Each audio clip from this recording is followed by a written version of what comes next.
27 রমজান হওয়ার আগে আগে একবার হলেও আমলটা করবেন, 2 মিনিট সময় লাগবে। ভাইরা আমার, কপালটা খুলে যাবে, ভাগ্য খুলে যাবে। আপনার সন্তানের জন্য, আপনার বিদেশের জন্য, আপনার কাজকর্মের জন্য, ব্যবসা বাণিজ্যের জন্য, সকল কিছুর জন্য আপনার ভাগ্যও খুলে যাবে। আল্লাহর কসম করে বলছি, এই আমলটা যুবকেরা তোমরা পেলে শেয়ার করে দিবা। আমল না করেও সব পাবা, শুধু তোমার একটি শেয়ারে তোমার আমল হয়ে যাবে।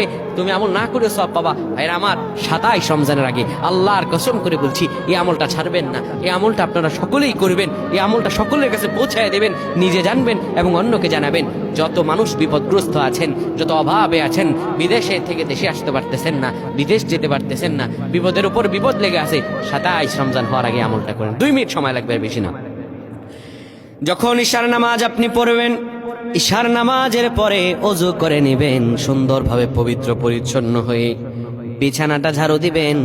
বিছানার ভিতরে এরপরে আপনি শোয়ার আগে সুন্দর করে আপনি ঘুমানোর আগে পড়বেন, ইয়া মালিকু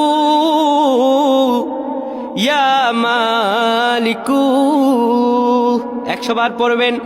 এরপর ইয়া খাবিরু 100 বার পড়বেন। তারপর একবার দুরূদ শরীফ পড়বেন।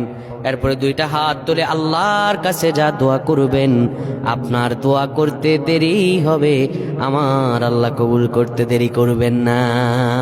আল্লাহুম্মা আমিন।